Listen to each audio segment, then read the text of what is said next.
and welcome to the SciFirst MovieTalk episode. So, in this episode, I'll be discussing the 2016 science fiction cum psychological thriller 10 Cloverfield Lane, as directed by Dan Trachtenberg in his directorial debut. The movie serves as sort of a sequel to the 2008 phenomenal monster movie Cloverfield. In this respect, it isn't technically a direct sequel. More of another story in the Cloverfield universe, as it were, that kind of examines events that transpired in the first movie from a completely different angle, whilst also kind of serving to expand the basis for the mythology and of that attack that happened in Cloverfield, and offering some further intrigue and compelling concept of its own, with a fairly kind of unique twist in style from the original movie, which provides a very engrossing and thought-provoking backdrop and perspective.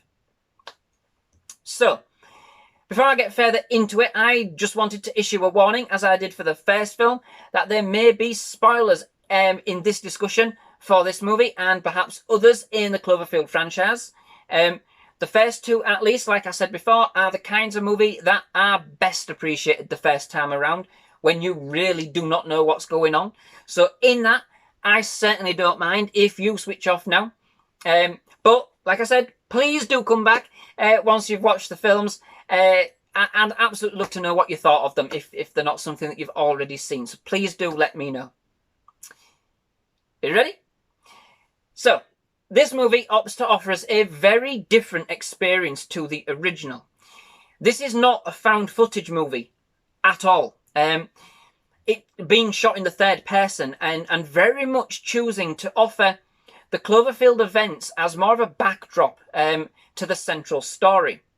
In fact, how it links into the Cloverfield universe is left for most of the film as a mystery, offering us more of a personal insight into the experience of another group of survivors, this time around who have sought refuge in an underground bunker, telling a more of an in-depth portrayal of their life and experiences whilst trying to survive against the unknown. In the movie, we are introduced to Michelle, as played by Mary Elizabeth Winstead, who is, at first glance, being held captive against her will in an underground bunker by Howard Stambler, as played by John Goodman, along with Emmett DeWitt, as played by John Gallagher Jr. But things might not actually be all that they seem, and it kind of transpires that Howard did indeed save Michelle following a car crash and has kind of nursed her back to health. Howard is actually a survivalist and tells Michelle of a tale like no other, and alludes to an unknown ominous presence outside of the bunker, and that she cannot leave for her own protection. I will probably leave it there. I might give some spoilers, but I don't give too many spoilers. And as it stands, and I'm almost certainly going to give the game away if I go on. Let's just say that if you get the premise of Cloverfield from the first movie, then you'll know what's going on outside the bunker to some extent. There are a few more concepts introduced, but we don't really see it happening, which makes for really some quite unique and kind of excellent kind of tension build-up. It's what's going on inside the bunker that the film concentrates on, and this in itself makes for some really excellent viewing. As a sequel, this movie is simply superb. As a movie on its own accord, it's simply superb. It doesn't choose to follow in the footsteps of its predecessor and looks to provide the audience with a completely new experience. Do not expect a big Cloverfield extravaganza.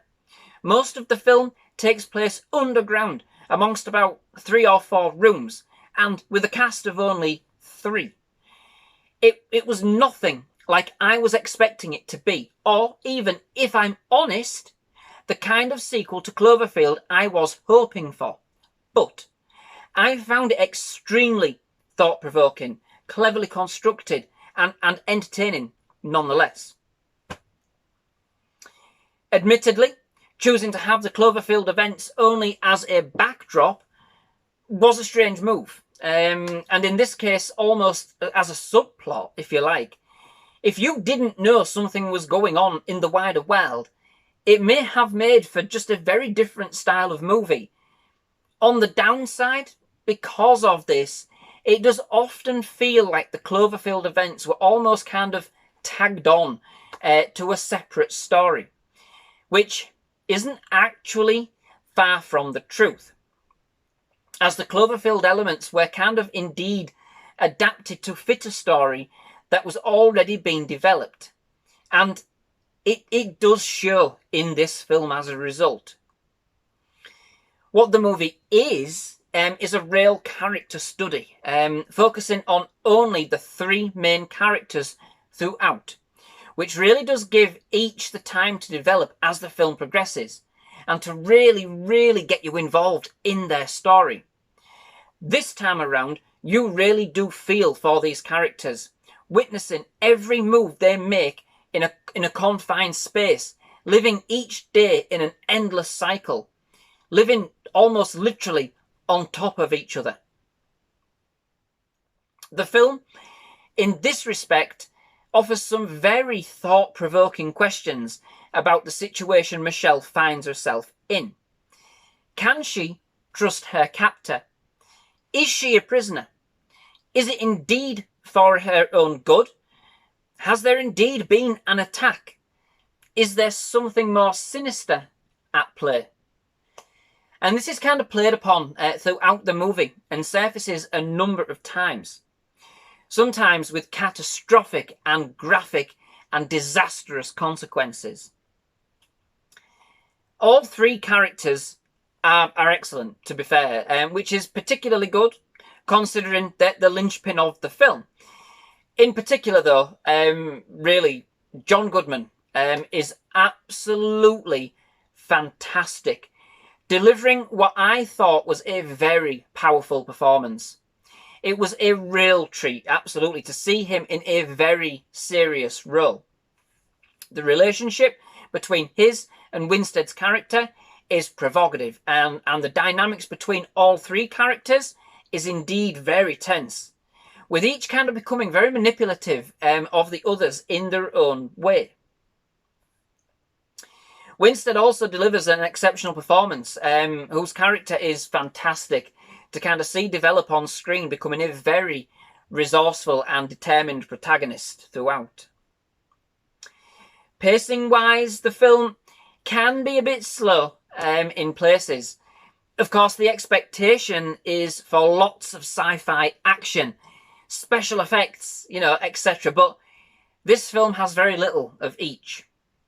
Most of the sci-fi is, for the most part, very subtle. Although if you do look closely enough and listen very carefully, you can sense and see the sleight of hand hints to Cloverfield and to the state of the world outside. All of this does actually build to a fantastic finale, absolutely fantastic, that does balance very well with the slower pace of the movie overall. So overall, this is an intriguing entry into the Cloverfield franchise, and although being very different in style and execution to the original, it does offer some excellent character development and a compelling story and concept which offers enough mystery and tantalising subtext to keep you hooked. Just don't expect this to be a full-on Cloverfield movie. That's not its purpose or intent at all. So, that brings me to the end of this episode. Thank you very much for watching. I do hope you've enjoyed it. If you have, please leave a like. Please do hit that subscribe button for more movie reviews, trailer reactions, and other movie-related content. We've loved having you, absolutely, at SciFirst MovieTalk. We'd love to have you back. Most of all, though, just thank you very much for watching. Goodbye.